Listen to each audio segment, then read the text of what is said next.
Hi, everyone. Welcome back to the Change Your Mind podcast. I'm your host, Chris Ashley.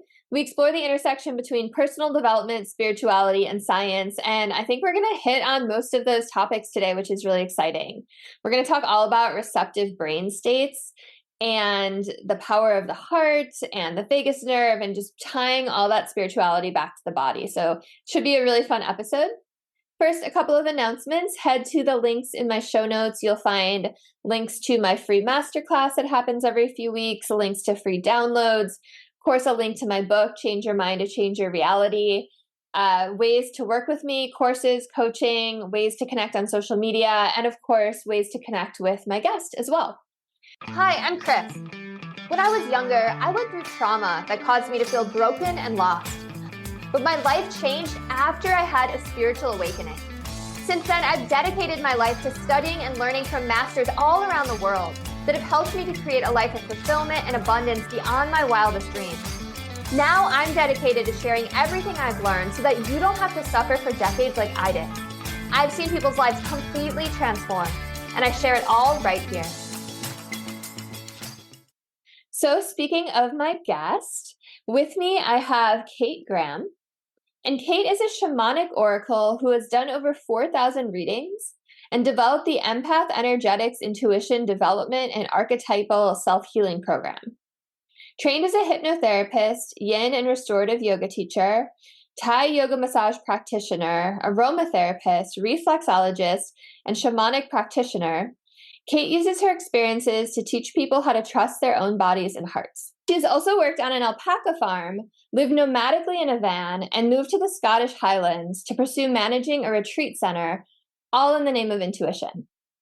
Kate helps people explore their subconscious beliefs and is passionate about how to create an experience of deep, radical transformation. So welcome, Kate. I'm so happy you're here.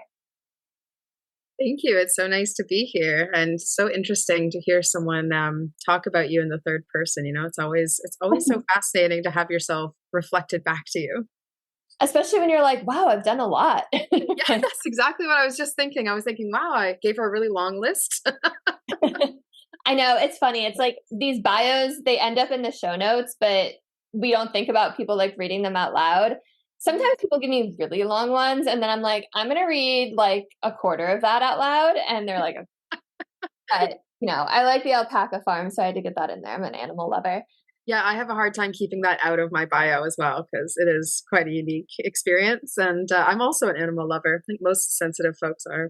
Yeah, animals are the best. Yeah, we actually just had to reshoot this because my dog was back. There he goes again. All right, I'm going to ask you a question so you can talk and I can mute. The question I'm going to ask you is how I start I start all my episodes the same. And I ask my guests what their origin story is.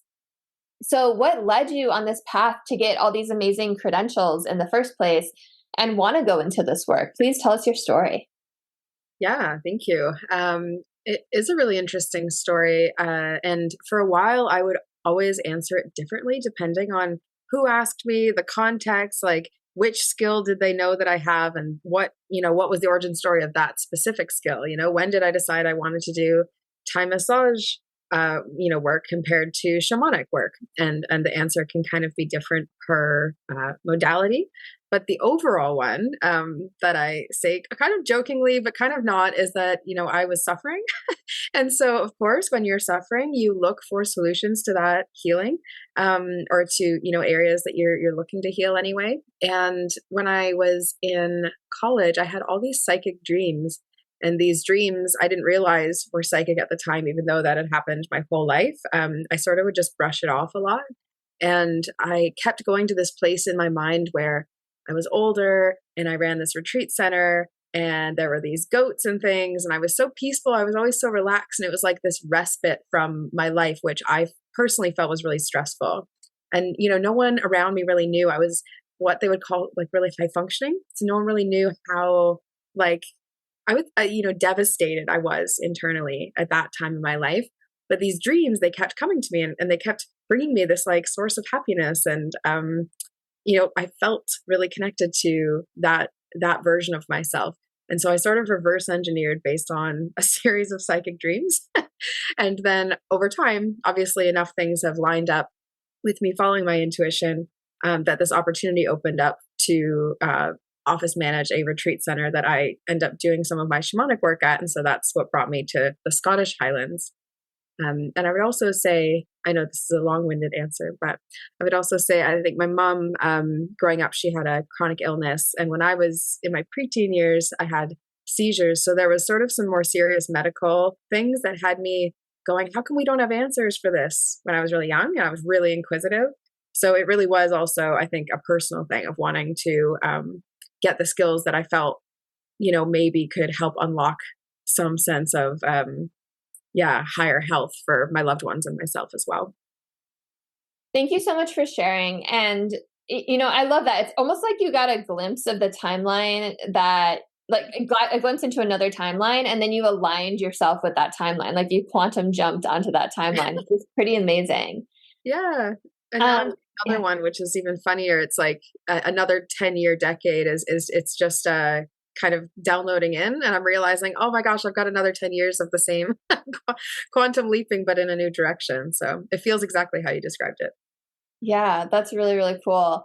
And I appreciate your answer too, because, part of the reason why I ask everyone to share their origin story is because everyone kind of has the same origin story, right? It's that they were suffering, like you said, and they got to a point where they had a choice to make. They could either stay in suffering, stay in victim mode, kind of just give up, or they could take charge of their life and be like, something has to change, and start seeking. Right. And I think that that's so inspiring for listeners to hear, because everyone's story is unique, but it all has that same underlying theme to it. And I think it just inspires people that they can do that with their own life if they're in that rough place right now. So I Absolutely. appreciate that a lot. Yeah, I was just talking about that with my father this morning, actually, because I'm here visiting Canada for the holidays. And he was talking about someone who he plays hockey with who was really grumpy. And I went, wow, they've committed to misery. They've committed to grumpiness. That's their choice. And I went, can you imagine, needing to work out your aggression on like a local hockey league?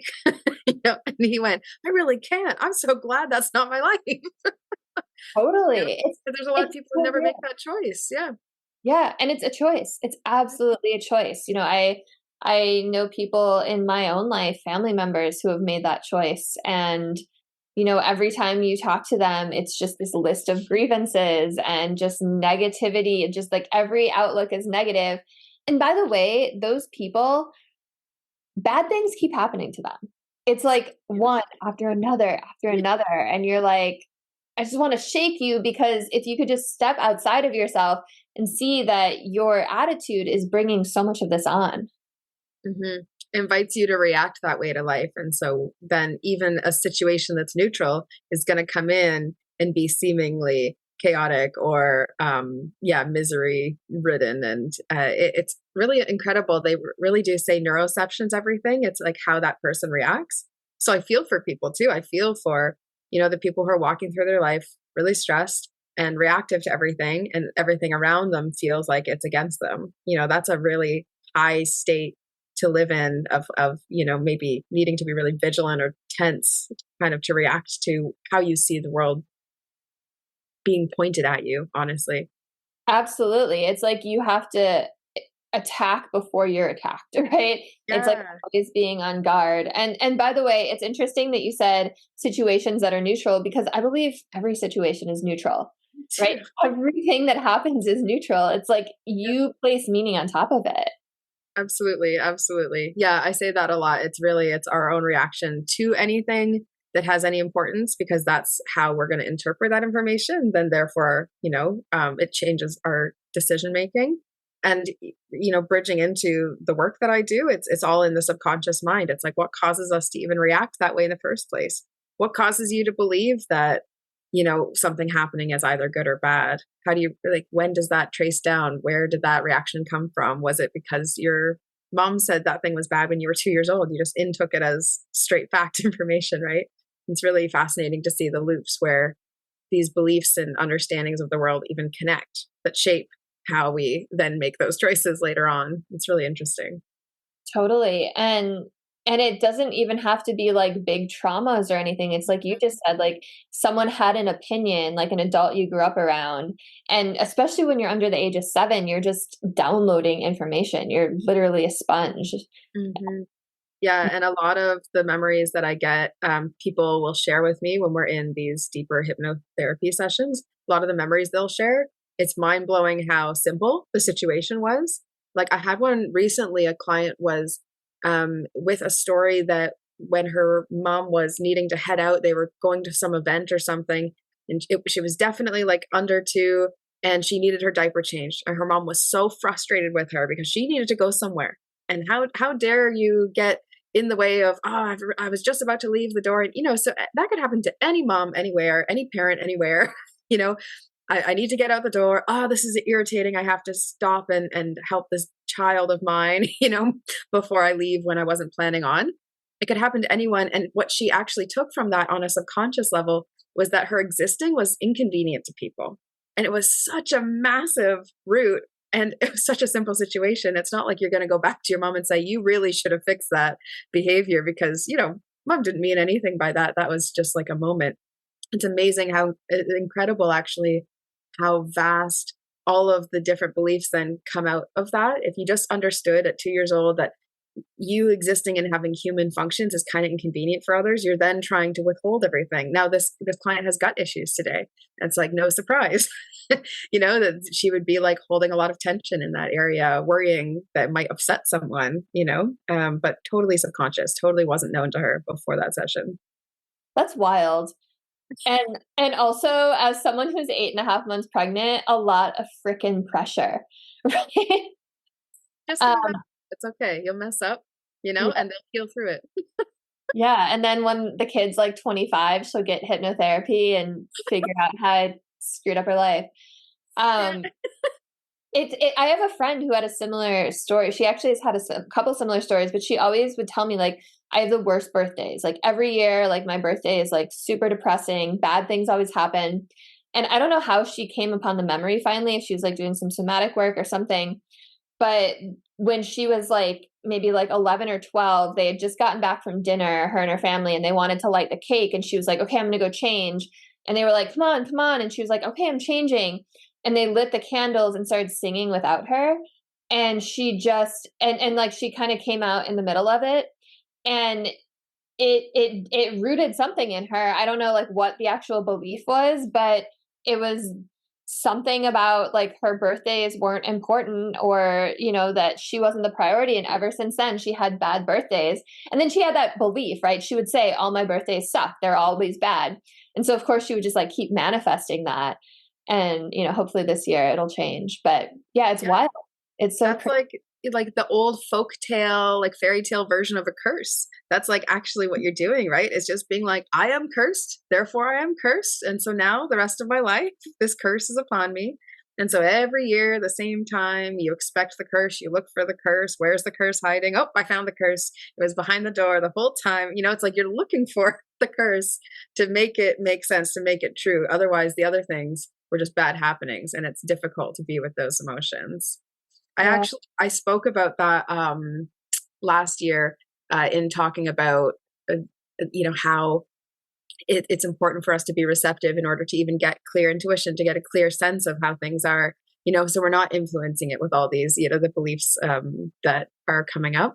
And one of the things that I find really interesting about people is that they're like, when they're really sensitive, they don't actually want to feel the fullness of the feeling, so they'll do anything to kind of try avoid the depth of that feeling. And that's kind of a similar situation, right? Maybe she didn't really want to feel, I mean, I don't know, your friend, of course. So this is like, we'll remove her from the actual situation now, but it's almost like, okay, wonder if, if that a bad birthday was such a hard feeling to actually go back to or to fully feel, that it's like, we're just going to try and avoid it, like go right back from that. You're going to see it as bad so that way you don't have to deal with something being bad again and that same feeling coming up, if that makes sense. Like, for it to rise up again would feel so intense. So if you pre-label it, you already know what you're getting, and then you can kind of work with that a little easier.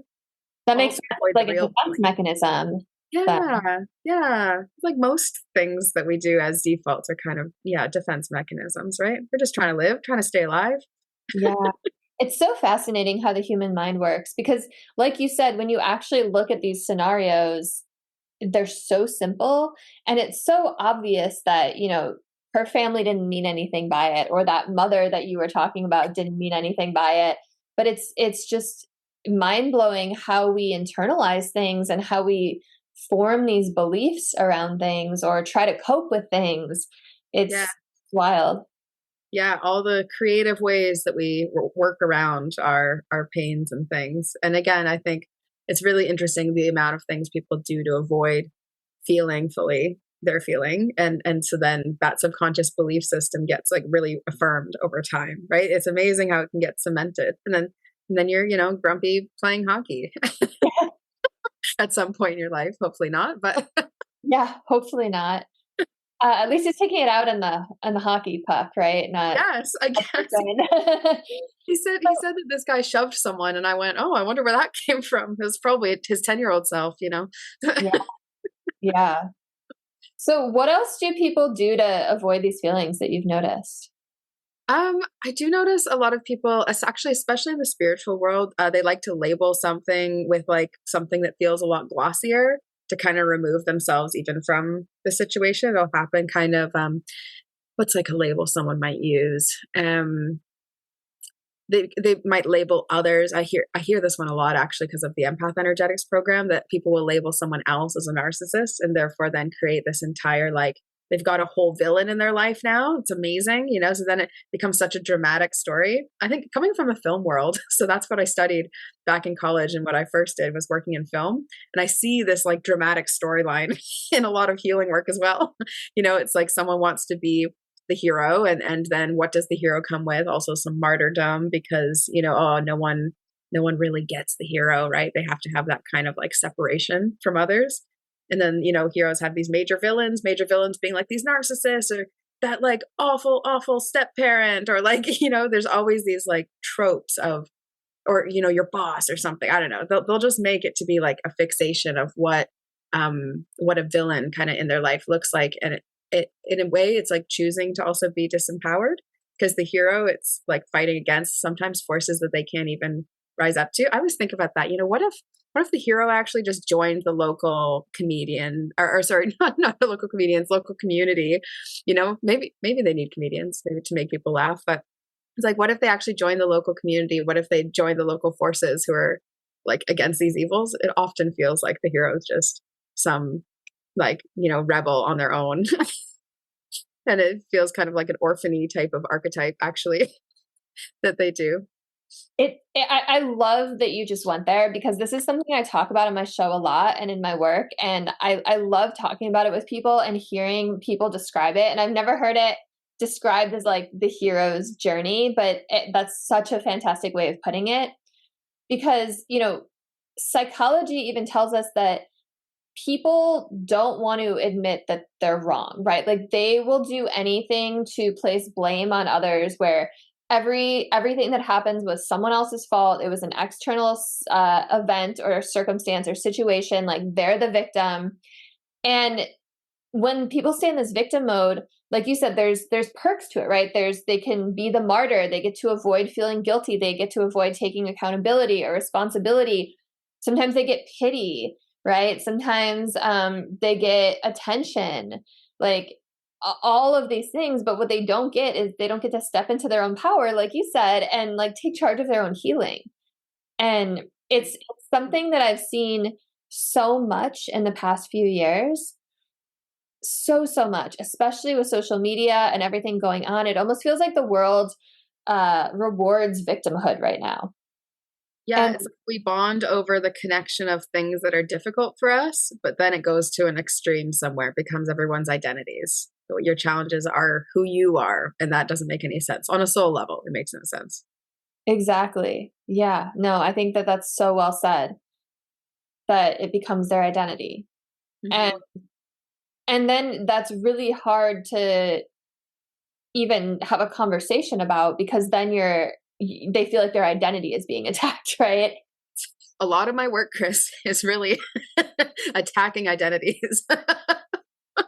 So I know the feeling. It's my clients will say, sometimes you're like a feather And sometimes you're like a punch, because it feels like a lot to separate from the selves that we thought we were. And so I think that's also why I end up doing archetypal self healing in the empath program, because it's like, yeah, these sensitive people kind of forget who they are. So they need to actually know different aspects of themselves in order to come back to even focusing on that, not blaming the outside world. Because that is what I notice a lot. I did a lot of thinking on these highly sensitive people. They can pick up on so much. They're so wise in so many ways. And yet everything is against them, and life is really hard for them. And they're always complaining about being sensitive. It made no sense to me.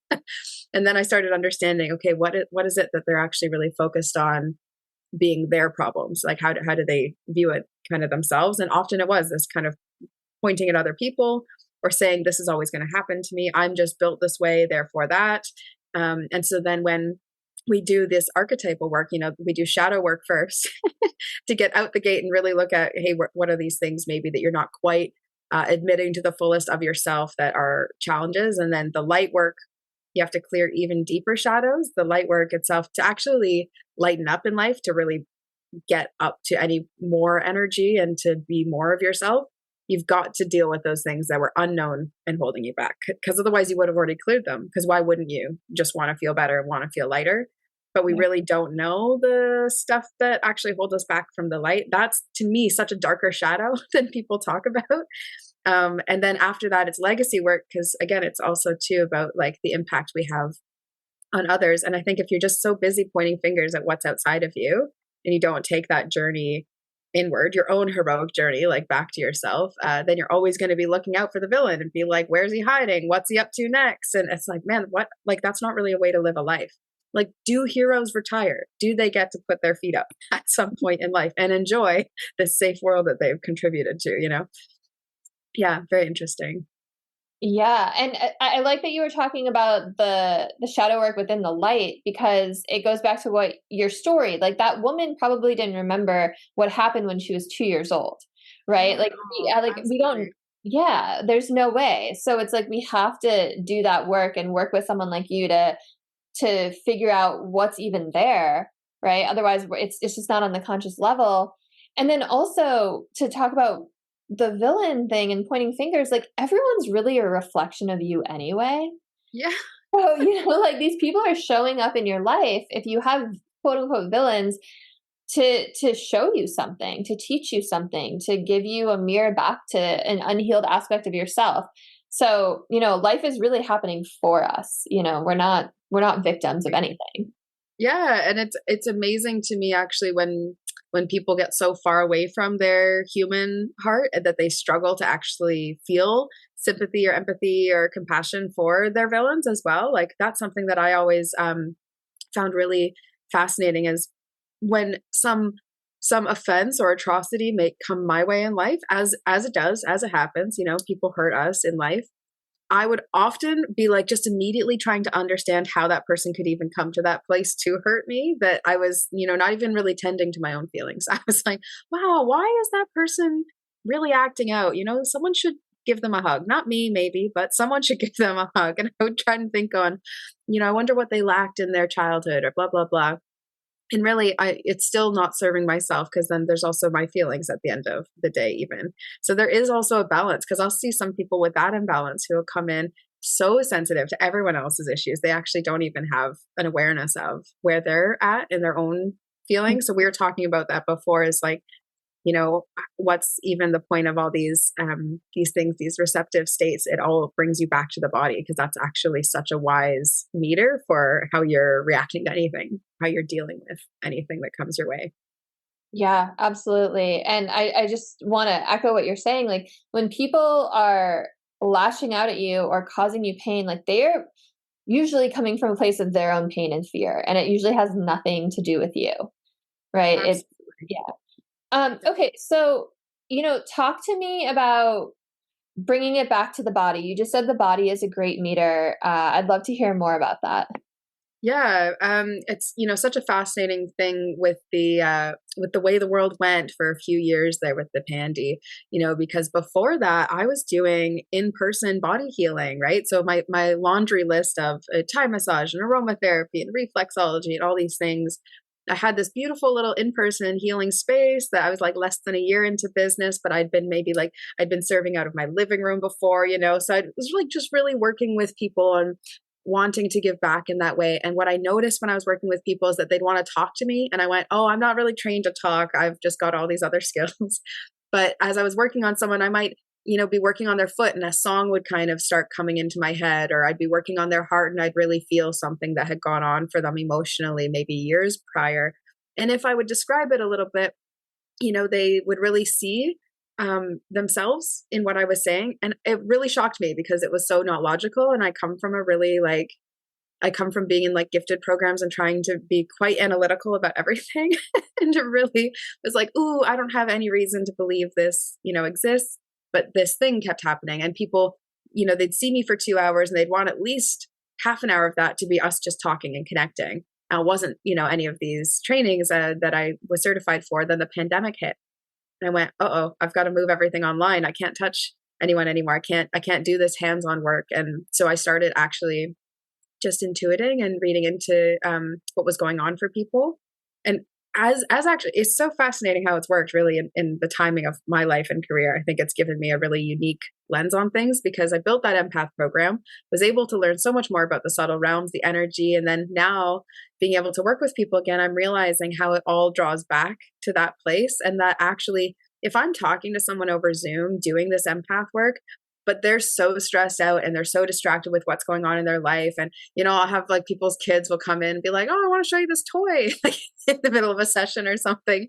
You'll have all these distractions and all these things happening. If you're not able to actually take in for yourself what's going on in your body and to have a felt experience, it's going to be really difficult for you to build a belief system. So the reason that hypnotherapy works so well is because people get into a relaxed state. That relaxed state allows them to then really be with and feel these things without interruptions of what am I doing? What am I getting for groceries? My foot hurts, whatever the thing is, any of the distractors. And so that's like the through link that I've found now. Any of the things that I can do online is all about myself also being in a relaxed and receptive state. I can't really go on a shamanic journey if I'm tapping my foot and hiccuping or something like that. It'd just be so distracting. I wouldn't be able to like kind of go and let my mind drift to where it needs to be. And I think like even in times where people don't do any of this type of work, I say my father, he's like accidentally enlightened because he'll drift off, staring through a newspaper or something like that. And it's in that drifting off space that he gets, the clarity, the wisdom, the solution to whatever thing that, you were thinking through. But to me, it's like, you're still not going to get that unless your body's actually relaxed. And so what happens to all these villains? They're acting out of traumatic states. Like I would say narcissistic folk are acting out of some trauma state that they built as a kid. That was like, if you really make everything about you, or if you only see things through your lens, that protects you. Because if you were to start feeling into, maybe their parents were fighting, and if they started feeling into that fight, they would really be torn apart. Okay, then I'm just going to focus on me. That person learns over time that this is, like you said before, it's a defense mechanism that then becomes like an ingrained choice, like an identity that people choose. So it's in that kind of, most people, when they do a spiritual journey, they have to dissemble, their identity a little bit. I think that's really important. It's like you've got to untether these things in order to figure out what is actually remaining. And then you're not going to be able to feel that stuff until you have less interruptions in the way, being like, I'm like this, or this is my current issue, or my suffering looks exactly like this, and that's the way it has to stay, right? My birthday's going to be bad every year. That's a choice, that will stretch out over time. If you took that belief away, then it's just a neutral experience. And hopefully with neutral experiences, we would then build maybe positive emotions and positive feelings. People like those, right? And so over time, I realized how everyone I worked with, unless they were in a relaxed place, they weren't going to like come to that feeling of, I trust myself, I know what I want to do, or I can get through that trigger, or this situation makes it more sense to me. Like, honestly, whatever healing mentally, emotionally that people are doing, it always happens from that place of actually being able to relax and receive. And that the way that we like are in our, especially our Western world, the way that we are in this McModern age is quite reactive and quite responsive to things and so it breeds a certain level of like sensitivity because we're actually, I think we're just processing a lot more. You know, think about the amount of words and images people see today compared to like in medieval times, you know? Yeah. Right? That's a lot to actually intake and process. And so if I could help everyone in the world, I would help them, like world leaders, you know, get into relaxed state and receiving states. And then you're able to actually intuit what feels right, what is best. Making choices, you have three options. One's going to feel the best, but how do you feel you're feeling if you're not able to be in your body for long enough? If you're not relaxed and you have, again, all these interruptions.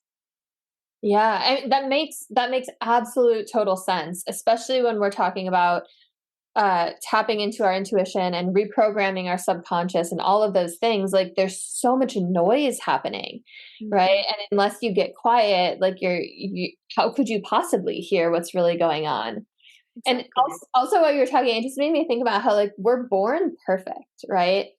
And like healing is more like unlearning things, right? It's like undoing all this conditioning, this crap that's just been like piled on top of us, like adults' opinions, but also like societal opinions and cultural conditioning. And yeah, it's yeah. Like I think when you were talking about like how there's so much more going on, I was thinking about like walking down the Las Vegas Strip or something, where it's just like lights and billboards and people and cars, and it's just like chaos. Like, of course, it's hard to get down to your true inner self with all of that happening. It's like the world's like screaming at you. Absolutely. I even think that like down to a day to day, you open your cupboard and there's like 6 boxes of cereal staring out at you. And you just think, man, I'm taking in, you know, tricks are for kids. I'm taking in Honey Nut Cheerios. I'm taking in, oh, is it a granola day? And it's so many pieces of information. Whereas like in the past, you'd be like, oats. Oats is all we have. I'm gonna eat that boar. Yeah. Yeah, exactly. Exactly. So all these extra decisions that come into our lives, it's like we have a higher demand now for this type of work in clearing that subconscious because hey, there's a lot more sticking in there nowadays. I really do think. And then also just being able to relax people because I think we are really, really quite reactive, quite responsive to most stimuli.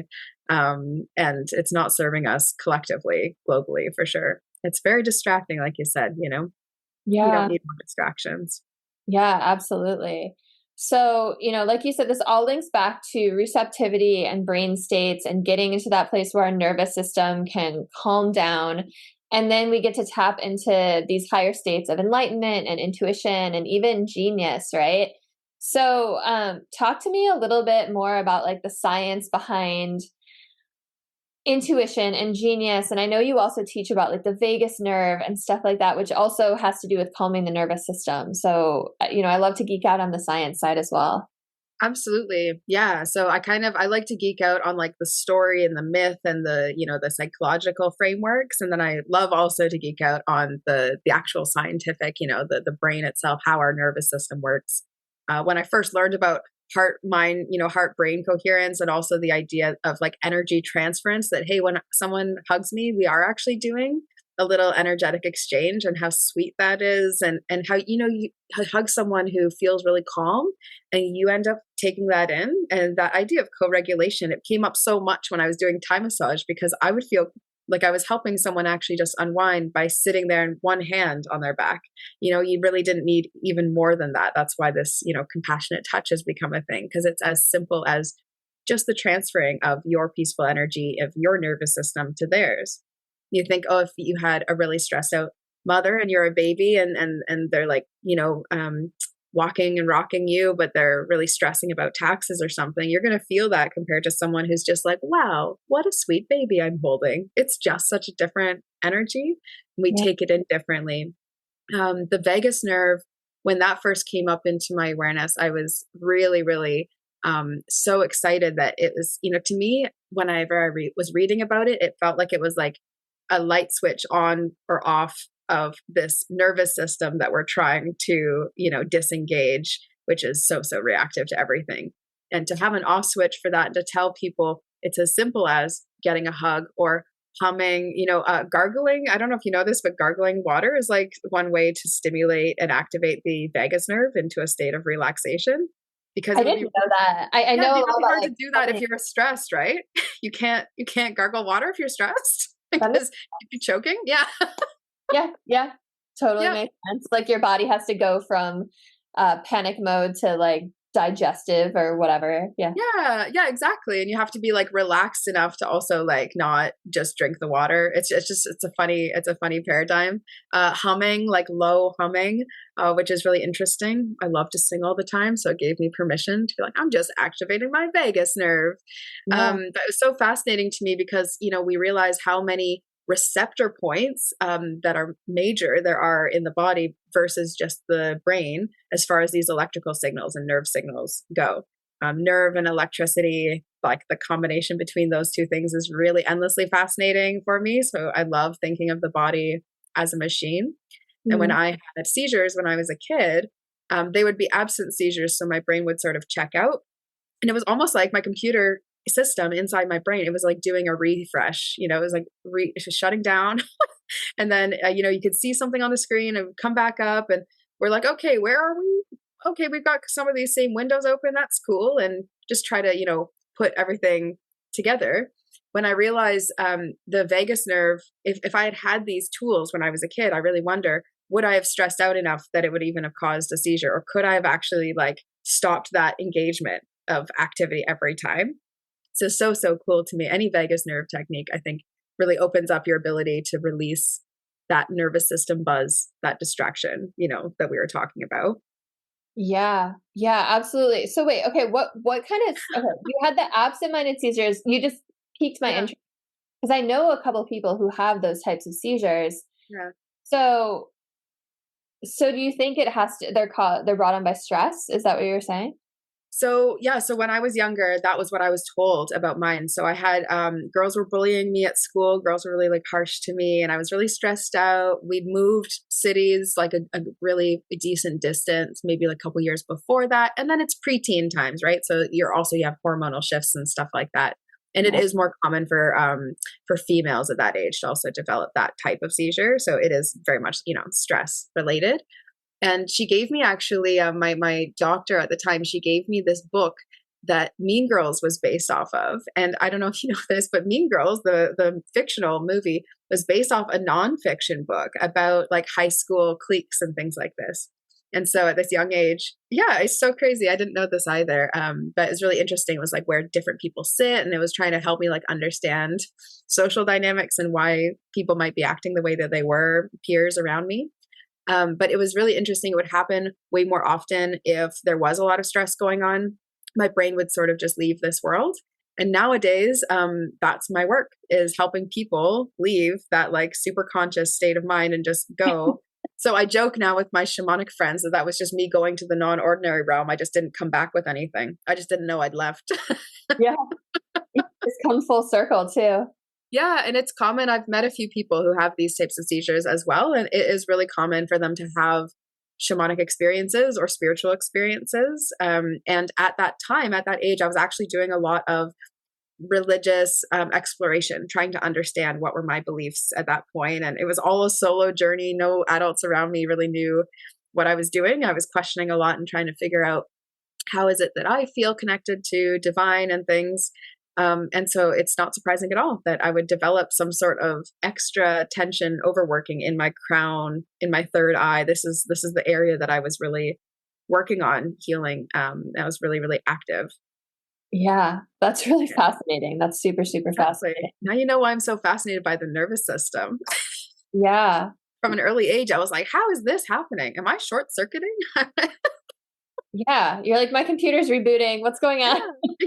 Yeah, exactly, yeah. And I would find any challenge that people come with in the body, I'm always trying to relate it to some like technological or sort of mechanical way of understanding things, just because I think it's helpful to see it that way, as well as how does it feel, or what is it going through your body, et cetera, et cetera. Yeah. Yeah. So so what haven't we talked about yet when it relates to the body and the nervous system or even archetypal self-healing that you feel is really important to get out to listeners? I think what's really really important is that people approach their healing work and their discovery of self with as much as they can, a feeling of lightness and curiosity. Because what I notice in the healing realm is a lot of seriousness, a lot of black and white. I need to know exactly why this is the way it is, and I need to solve this thing forever. And like the journey, and they say that the journey is greater than the destination, but it's the journey and the joy, I think, of self-discovery along the way that really is why we are alive, like why we are here, why we feel pain. It's so that we oscillate. It's not so that we stay stuck or that we ascend and then stay basically in the clouds our whole rest of our lifetime and think that we're above everyone. It's like 0% about that.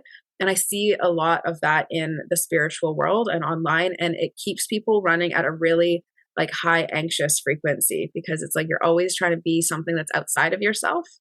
And so this divine connection and this peace that we are seeking outside of ourselves, it super, super resides within us. And so the only thing that I would tell people is just, if you can lighten up and be curious, then it's going to have that process be a lot less painful. It's not ripping off Band-Aids, right? It's like, I don't know, how would you do it if you were going to not just rip off a Band-Aid? What's the softer way of that? Like, oh no, because it sounds painful to go really slow with a Band-Aid, but I know, right? That's not a good metaphor for what I'm saying then. But I totally understand what you're saying. Yeah, up until the Band-Aid. Well, maybe if we keep working at it, we'll find the right metaphor. Comment below if you can finish my metaphor for me. Yeah, exactly. Exactly. And I have like total pregnancy brain, so I'm like not the right person to be like, you're no help right now. Yeah. No help at all. But it makes me think about like how everything is a spiral, right? Like we keep coming back to those lessons or those truths. And I know what you're talking about with that. It's almost like a little bit of spiritual ego that can happen, where it's like, oh, I've healed this thing, like I'm enlightened, I've got this, but like life keeps happening, right? And there's going to be challenges, there's going to be adversities, and sometimes it's a little bit of a knock when you confront a similar situation and you're like, oh, maybe I didn't fully heal from that, right? Maybe there's more work to do. Yeah, and fully healed is such a ruse in and of itself, right? The fully healed is just a phrase that makes me laugh. What's the point in that? Right. If we were fully healed, we would be on the other side, right? But like, I mean, you got to think, right? Yeah. Something crazy would happen. So you're probably not there yet. Yeah. Like, I feel like, yeah, it's interesting. I have so much to say about this. Like, I have a brother-in-law who meditates like for 5 hours every day, and he spends all this time with Buddhist monks. And I think it's so cool, but I'm also like, I don't know if I could do that, because I chose to come here and be this imperfect human right now to learn all these lessons and to level up and to learn more about myself in the process. Like you said, it's like the journey, right? Like when we're in the midst of this 3D world, like that's when we're learning and growing, right? Like Absolutely. When challenges happen and when we're curious and when we're seeking truths and when we're discovering new teachings and discovering new healing modalities and discovering new people on our path, right? That's kind of like the richness of life, right? It's true. It's like, well, going back to the hero, right? It's like, would we see Hercules as a hero if there weren't any of these trials or tribulations? If there weren't any monsters that needed to be slain, along the way? Would we even be able to see him as a hero? It's through that challenge that that you can actually, grow into your life purpose. And I love the idea of just being able to be somewhere peaceful and meditate, and perhaps there's some really deep thought and philosophies that are going to come out of that time. I, like you though, I think am called in these directions. We all have like a soul mission. I'm called in these directions to go into stuff that feels super challenging. Like I had a vision come through last summer that has stayed with me since, about starting and investing and supporting in an orphanage. I'm like, that's going to be really rough. My little heart is going to have such a hard time with that. And that's going to take a lot of work. And there's going to be a lot of hurdles. That's just so different from what I currently do. But you step towards it knowing, hey, this is part of what you're here to figure out, to be imperfect, to stumble along the way. And then that's how you learn how to, keep running down the hill. And all of this stuff happens only by doing and not by sitting and analyzing or saying, checked, I'm healed, I'm fully healed now, or this person gave me a certificate and therefore I am, blah, blah, blah, blah, blah. Or It's I've read these books. Yeah, exactly. Exactly. It's, there's so much books can give us, and then there's so much life that, will teach us perhaps sometimes the opposite. Totally. And, just think about your orphanage example. I've found, at least in my life, that I've done all of this different type of work, right? I taught English, I worked in tech, I ran yoga teacher trainings, I'm a coach, I'm an author. But I've found that they all, like, now that I'm where I am, I understand why I needed to do each of those things, because they all brought this important piece into my journey. And you're like totally nodding, like you get it, right? And Yes. they're seemingly unrelated, but it's like you get that to that point where, like, oh, I get why I had to go through that now or do that now, right? Absolutely. Like when I was a virtual assistant, every single one of my clients was teaching me a very specific, important skill and quality that I was going to need for my own business later. Yeah. Right. And working at the alpaca farm, like there are so many valuable things that I had in that moment of life. And that's now a story that, stays with me, carries through. I lived in my van, and then now I'm living abroad overseas. There's this like the way that, if I wrote down all the jobs that I have worked some strange, unique, and, been a very dynamic, very storied life for only being 31. Whenever I look at that, I go, oh my gosh, I can't wait to see the next 5-10 years and how many things we can do with this one precious lifetime. So I'm similar minded to you, and similar frequency of the, like, I'd really like to also like squeeze every last drop of life and just keep going and just keep growing, and actually savor the juice, enjoy the juice, right? I don't want to wait for, whenever I've moved on to then sit and savor that juice that we've squeezed here. It's a constantly regenerating cycle. I run out in the fields, I grab the fruits, I squeeze them, I enjoy it, and then I'm back the next day. And so it's like actually getting all parts of the journey many times over is the goal. I love how you just said that. That was so beautifully said. And I think that's a great place to just leave it today, because I loved our conversation. Thank you so much for taking the time. I love your perspective. Everything you're teaching is fabulous. And I'm sure our listeners are loving your perspective as well, and they want to know how to get in touch with you. So let them know what your programs are, where they can find you, where you are on social media, all that stuff. Yeah, after a lot of debate, I decided I am going to bring back an Empath Energetics round. So, spring of 2024, I'll be doing another Empath Energetics round. It's like my signature program of doing all this wildly deep work, but in a delightfully light-hearted way. Even though it's shadow work, it's light work that brings more shadows. It can sound kind of intense, but that's one of my favorite ways of working with people. And they can find me online too. So I'm at heartsfrontier.com, or on Instagram, I'm Shamanic Oracle Kate.